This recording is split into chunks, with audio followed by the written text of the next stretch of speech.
have specific goals when you were younger? If you'd go back to talk to your younger self, what would you tell your younger self happened? Did you have plans to reach those goals?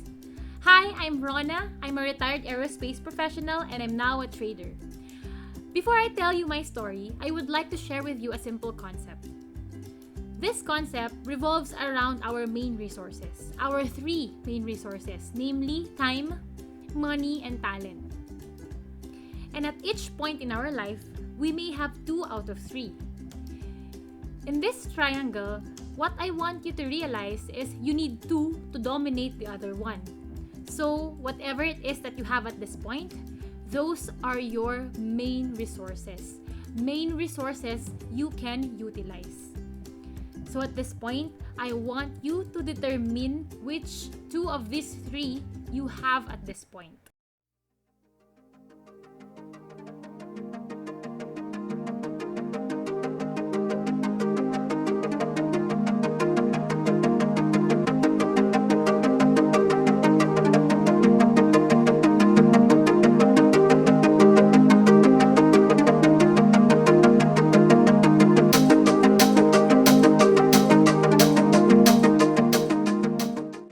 Is it okay if I share a little bit about myself? I came from a family with a good income but didn't really manage it well. So by the end of each month, no matter how much we earn at that month, the ending will still be the same. We'd be left with nothing to save. So I observed different behaviors from adults and I told myself that when I grow up, I will break this cycle. So at this point, you see, when I was young, I had time and talent. I didn't have money, but I had to utilize my time, which I had a lot at that time, and the talent so I could get money, so I could break the cycle. I am a very introverted person, but I always told my mom my goals even when I was still young. At that time, she would just laugh at me or ignore me. Would you take a child seriously anyway? So I would tell her I would move out of the city, have a successful career. I told her I would be an aerospace professional, that I would save and invest, that I would do this, do that, teach this, and teach that later on. But today, as she recalls whatever blabber I told her before, she doesn't laugh out anymore. So she tells me that, she's amazed how I accomplished everything that I told her I would do and become. So how did this happen? You see, it's not about the luck. I'm not lucky. I'm not a genius or whatever. That's why I reached those goals. It's because of my deliberate planning and faithful execution. Deliberate planning and faithful execution. So what I did when I was in college, I studied well. I graduated magna cum laude, the first woman to finish her course with honors, and I'm proud of that. Then I applied for a master's degree in satellite communications abroad. I got a scholarship, but it didn't cover everything, so I didn't pursue it because I didn't have enough money. And then one time I was visiting friends in Manila, I noticed a signage with a drawing of an antenna or satellite on it. I went there and asked if I could leave my resume. I was told I can't, but when I was about to leave, they called me back and told me that I could leave it. And then weeks after, I got a call and an email actually, took an exam and had an interview with them. They gave me a job offer. I initially turned it down, but they came back weeks after with an offer that I can stay in Korea for a year, learn about satellites, and everything will be paid for, and I would have a salary. I immediately took the offer, even if another company was offering me double the salary. And you know what I did with my first ever bonus? I bought the best flight dynamics book to learn more about satellites. Then I came back to the Philippines in Subic. Years after working with them, I got promoted and became the head of the team. So, are you curious what we do? We fly satellites in space, we manage the orbits, make sure there's no collision, move satellites from one longitude to another, retire satellites to their graveyard orbits further away from Earth. We manage the fuel and estimate their life. I was with them for 7 glorious, fulfilling years. I was enjoying it aside from the fact that I was highly paid. Simultaneously, at the beginning of my career, I also started learning about financial management and trading. So through careful planning and discipline, I shied away from immediate gratifications. I didn't buy phones, clothes, cars, shoes, etc. So I was so focused on my goal. So as my income grew, my expenses remained the same. I was able to quickly save more and more than enough to invest in different instruments that could stabilize my income, my passive or base income. By age 30, I have already established enough assets that bring enough passive income. So, now I have money, and my ultimate goal was to buy back my time and have time freedom through financial freedom for my future family and other goals. Now I had money and talent, which I can now utilize to have power over my time. And when it was time for me to leave my job, I found it really hard because I loved my job. I enjoyed every moment of it, but I knew I had to move forward with my goals. And I had the means to do it now. So, it's because I respected the triangle. More choices opened up to me. It was between something good and something good, or something better and the best. I think this is one key to expanding yourself. Do what you love and what you're good at. That is your talent, and I'm sure you have time. And when it seems you don't have a choice, then do the next best thing. Your choice of attitude, and that is to love what you do.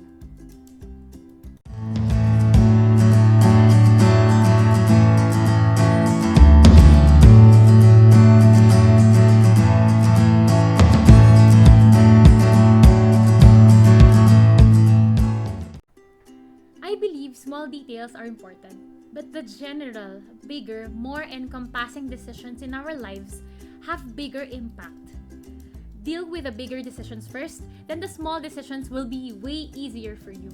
You'll have more options. The options will be between what is good, better, and the best. There are two kinds of decisions we encounter in our lives.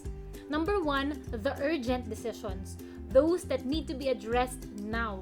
And number two, the important decisions, those that will influence our lives in a permanent manner but are sadly not always required of us, and so we sometimes delay or even forgo making them. The urgent decisions today were directly influenced by our important decisions in the past. Important decisions revolve around our career, marriage, like who to marry, taking control of our finances, setting our priorities, and spiritual growth or intelligence. So, what is decision making by definition? Decision making by definition is the process of identifying and choosing alternatives based on the values, preferences, beliefs of the decision maker. Every decision making process produces a final choice, which may or may not prompt an action. Looking at the decision making process, it does have different levels or phases.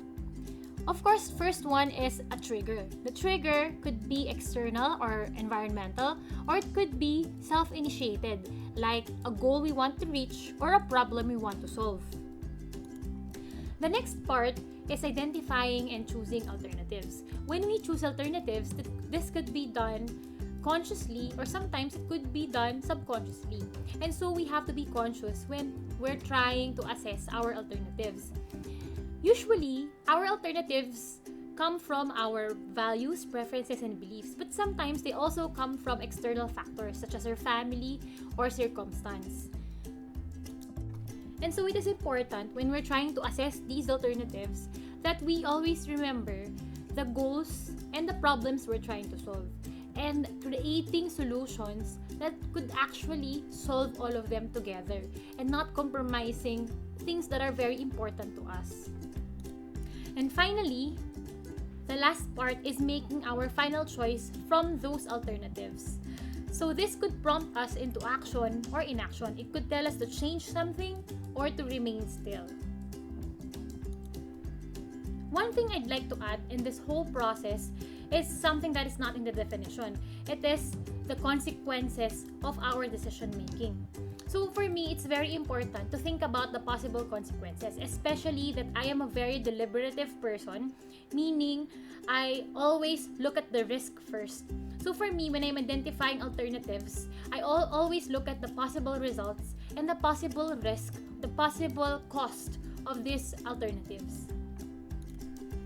If I may share with you some of my decision-making processes in the past, so I can share my thoughts with you.